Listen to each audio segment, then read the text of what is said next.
इस देश की सरकार देश में तानाशाही कायम करना चाहती है और तानाशाही कायम करने के लिए वो ऐसे समाचार माध्यम जो जनता के समक्ष सच रखना चाहते हैं, जनता को इस सरकार की जनविरोधी नीतियों से अवगत कराना चाहते हैं, उनके ऊपर भय और आतंक का माहौल बनाने के लिए ये सरकार आयकर विभाग को, ईडी को और ऐसे तमाम सरकारी विभागों को हथियार के तरीके इस्तेमाल कर रही है। मैं पूछना चाहता हूं कि इंडिया टीवी, ये जी टीवी, इसके संपादक नमक रोटी खा के जी रहे हैं, इसके संवाददाता लोगों से चंदा मांग करके अपना जीवन यापन करते हैं।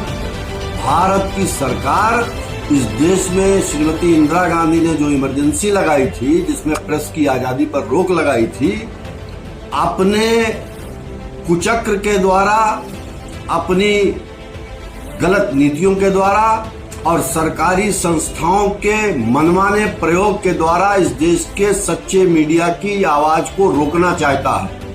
और मैं ये कहना चाहता हूं कि भारत की सरकार पूरी तरह से जनतंत्र विरोधी, लोकतंत्र विरोधी, तानाशाह, झूठी, बेशर्म, नकारा और इस देश की जनता के दुख दर्द के प्रति असंवेदनशील सरकार है। इस सरकार के खिलाफ जनता जितनी जल्दी आगाह होकर के इस सरकार को उखाड़ फेंकने का काम करेगी लोकतांत्रिक माध्यमों से, उतना ही इस देश के लिए भला होगा।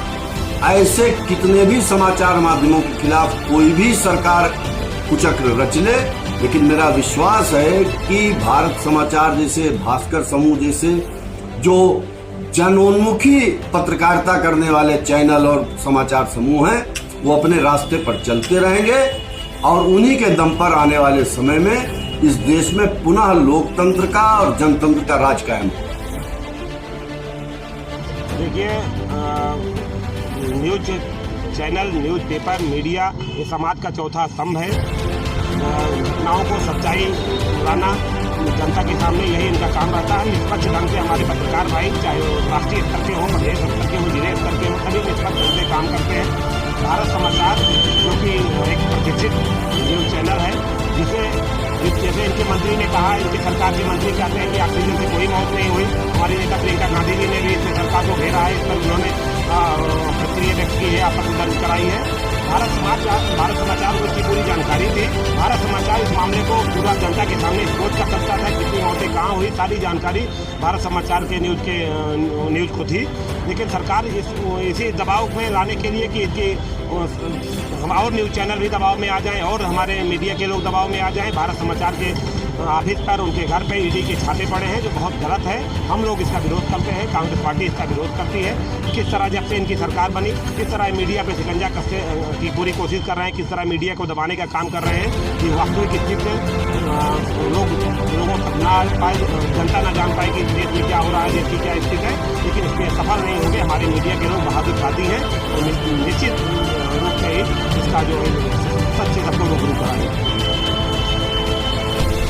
भाजपा सरकार लोकतंत्र के चौथे सबसे मजबूत स्तंभ मीडिया पे वार करने पे आतुर है।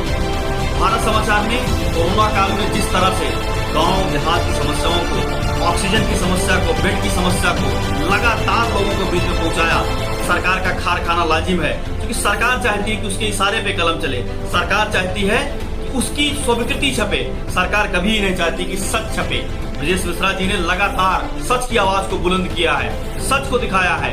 सरकार की ये मंशा कदापि कांग्रेस पार्टी पूरी नहीं होने देगी। वो मीडिया घरानों पे जो सरकार कुठाराघात कर रही है, उसका जबरदस्त विरोध करेगी। हम पूरी तरह से, कांग्रेस पार्टी पूरी तरह से भारत समाचार के संपादक, चैनल और इस समाचार की खबर के साथ पूरी मुस्तैदी, पूरी मजबूती के साथ खड़े हैं। हम सरकार के हर उस कदम का विरोध करेंगे जिससे मीडिया की स्वतंत्रता और इसकी निष्पक्षता पे आ जाएगी। और एक प्रत्यक्ष रूप से हमला उस बात पर हुआ है जब ऑक्सीजन की कमी से मौतें नहीं हुई, केंद्र सरकार ने कहा और राज्य सरकार ने कहा, उस पर मीडिया ने जो हमला किया कि नई मौतें हुई हैं। और गांव-गांव में जाकर मीडिया के जो उनके रिप्रेजेंटेटिव थे, उन्होंने दिखाया सच को, कि उन लोगों ने बयान दिया कि मौतें कितनी हुई ऑक्सीजन से, और सरकार कह रही है ऑक्सीजन से कोई मौत नहीं हुई है। जन जन तक जानता ऑक्सीजन से कितनी मौतें हुई हैं, हर घर में हुई हैं। घर में नहीं, उसका रिश्तेदार मरा है, उसका मित्र मरा है, कोई सगा संबंधी गया है, मौतें हुई हैं और ऑक्सीजन से हुई हैं। इतने लोग यहाँ पर, आप मीडिया के हैं या हमारे संगठन के हैं या बाहर के हैं, सब लोग अपने आवाज अंतरात्मा से पूछिए तो पता चलेगा कि ऑक्सीजन की कमी से कितनी मौतें हुई हैं, और सरकार कह रही ऑक्सीजन की कमी से कोई मौत नहीं हुई है। इतना बड़ा झूठ। अभी तक तो कहा जाता था जुमलों की सरकार है भारतीय जनता पार्टी, लेकिन स्पष्ट उन्होंने प्रमाणित कर दिया कि इससे बड़ा जुमला, इससे बड़ा झूठ हो ही नहीं सकता है। हिंदुस्तान में, विश्व में ऐसा कोई दल नहीं होगा, कोई ऐसे राजनेता नहीं होंगे, कोई ऐसी सरकार नहीं चल रही होगी विश्व में। भारत नहीं कह रहे हैं, पूरे विश्व के पटल पर इतनी नाकाम और इतनी झूठी सरकार नहीं होगी जितनी झूठी सरकार हिंदुस्तान और उत्तर प्रदेश में भारतीय जनता पार्टी की सरकार है।